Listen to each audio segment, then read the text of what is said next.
All right, chat. Let's get to it.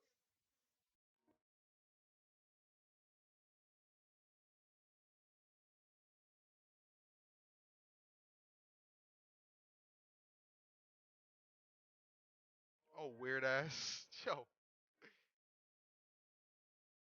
Hi, my secret is I'm a burstophile. I'm sexually attracted to like stuff like murderers and like serial killers, like fictional or like real life. And like for me, it's like the violence gets me off, and I'm pretty much on the sadistic side. I'm just weird like that, and a lot of it's expressed through my art. Yeah, your ass better not turn around with your weird ass. God damn, that nigga gonna kill your ass. You trying to, yo, that nigga gonna try to get action with it, nigga. That nigga finna murk your ass. Put you in a body bag and send you off, nigga. Yo, you weird ass nigga, bro. Don't, no. Okay, so one time I had this ex that cheated on me with some random girl. I found out who the girl was, started talking to her, and I started dating her as well as talking to my ex still. And I found out that she had a boyfriend, so I ended up dating him as well. So I ended up dating all three of them at the same time, and they didn't even know.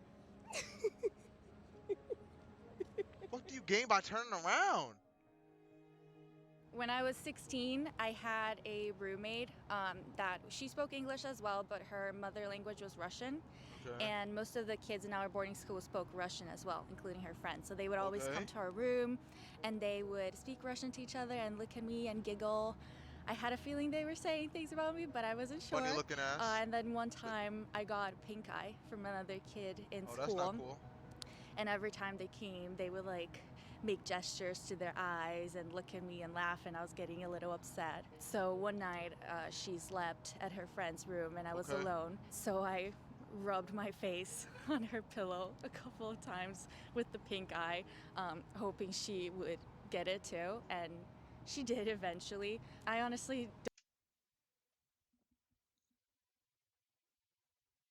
You're a fucking demon. You're a demon.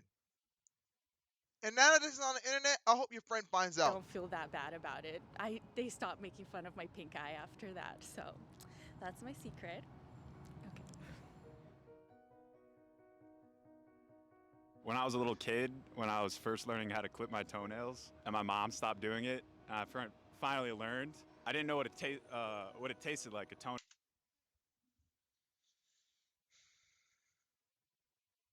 God, why did you make so many weird ass niggas? Why are all these niggas so weird? Like I don't So get it. the first time I did it, I ate all 10 of my toenails.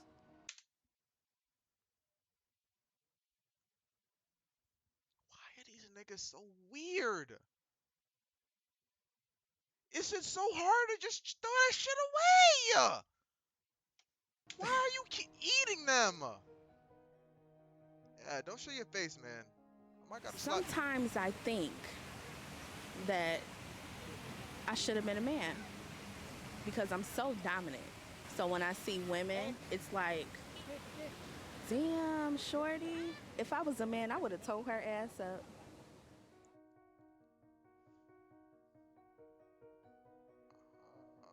In 2009, I probably was the only one of my friends to buy Justin Bieber's album, but it was worth it.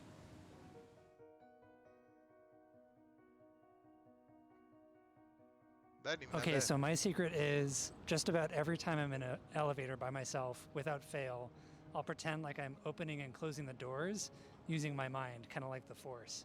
And I'm also making the elevator go up and down using my mind as well. That's my secret. Yeah, that's not even weird. I feel like one secret I do have would be that I'm kind of afraid of rejection. I can give an example of this too. Anytime I would shoot my shot with a beautiful woman or a companion, it would be like either three reasons why they would say no. Either they don't feel the same way, they feel like I'm more of a friend to them and they don't really want to lose that relationship, or it's because they just see me like a brother. And I kind of understand that, but at the same time, it's just like, You gonna turn around?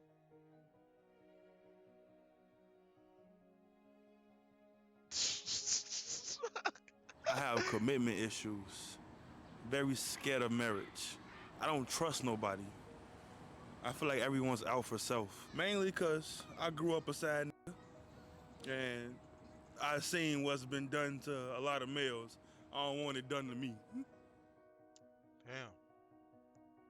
Knowing that business is probably scary.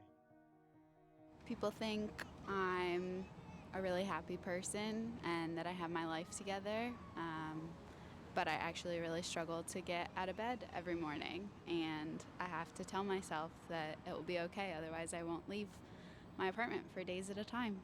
So I ain't gonna lie, most of this seem like niggas just need therapy. You know what I'm saying? Niggas just need niggas need like somebody to talk to. Somebody, niggas need a friend. You see what I'm saying? Like, it's not I don't always know, what you man. see. Shit is sad. Niggas just need therapy. I don't really tell nobody this, but when I went to boot camp, my girlfriend, well, it was my girlfriend, she sent me a letter and broke up with me. But I ain't crying for nobody in a barracks. But when I went to sleep, I cried myself to sleep. So, And that kind of sad though. I sometimes pretend to be afraid of horror films because I don't know, sometimes I just want to be held by my boyfriend, but I'm really not scared because I really love horror films. No, what's wrong with that? That's how this shit. That ain't that I bad. thought I was gonna kill myself 5 years ago, so I didn't make.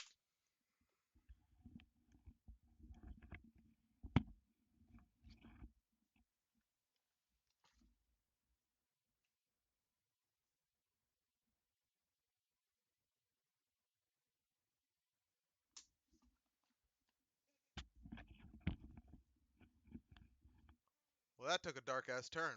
Make a plan for my future, and now That I don't know what I'm doing. that is ooh, that contrast. That was scary bad. That was scary bad. So one time when I was maybe 5 or 6, I was in the grocery store with my mom, and we were at the cash register, and I stole a pack of Hubba Bubba bubble gum, and I got home, and I felt so deeply guilty for having stolen that it sat in the drawer of my bathroom for years and years and years, and I never ate it. And then like a couple of years ago, I finally threw it out, and I can never bring myself to eat it because I felt so guilty.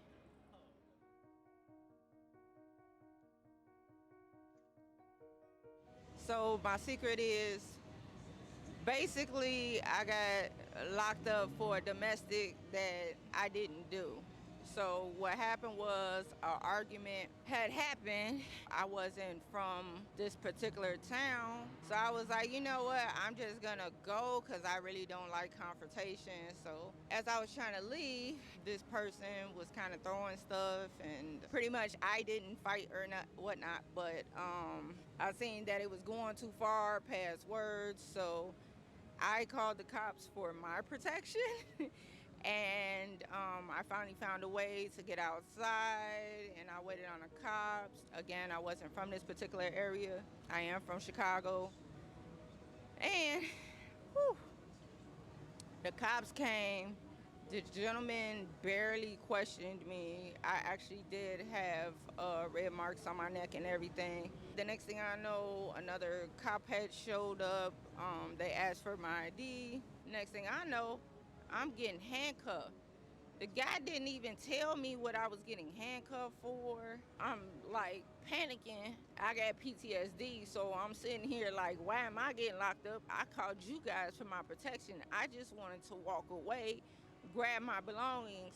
I've never been locked up. I've never been in trouble. Come to find out from other people that live in this particular area, this particular city, that if you look a certain way and you're from Chicago, you get looked at different. Too many people view Chicago as being bad if you're dressed in an urban manner. Like they judge the book before getting to know you. So Unfortunately, I was locked up for 3 days. Had a lot of nightmares. No, that's Got just through sad. it. Everything was dropped. I was cleared. The judge even apologized to me. Um, it's messed up though because I grew up on when you in trouble, call the cops. Now Yeah, I think nah. That's like permanent PTSD. Like you could never comfortably call the cops for anything that happens in your life. And that's sad, especially being like a law-abiding citizen that just wants help in a particular situation. Nah, that's fucked up. That's differently. just fucked up. And the sad part is I know all cops ain't bad, but this is my secret. I got out of it, and I got out of it because I chose positivity and I chose to go forward and not backwards.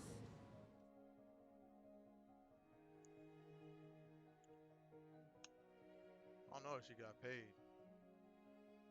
I found out that slavery still exists. We are told that it doesn't. It is most times shunned away from. It is avoided. The fact that it being mentioned is ridiculed, but it actually still exists through the prison system. I unfortunately became a victim of a pen myself for 3.5 years for an event that never took place, and I depended on the system, trusted the system in order to find the truth and deal with the truth. And unfortunately, I was put back in a position to be made a slave again. We think that it has stopped because there's no more cotton fields. We think that it has stopped because no one's hanging from trees. We think that it stopped because there's no more ropes or nooses being made. We think that it stopped because there's no one wearing hoods, the same Klansmen or anything of that nature. But it's actually now with a pen in a cell that has made slavery continue without the usual, the evident that will cause us to see it clearly. I was arrested and put in jail, incarcerated, for a crime that I allegedly committed, caused me to be sitting in jail for 3 years and 3 months, begging for trial, no evidence, and the only thing that they can come up with after 3.5 years was a picture of a finger with a scratch on it with no scantron and no other evidence to find me guilty of something so I wouldn't walk away with nothing. As again, I came up in the urban area. I was taught to watch out for gunmen, for rapists, for thieves, for murderers. I was never taught to watch the pen. As of today, I learned the power of the pen and the ones who use it.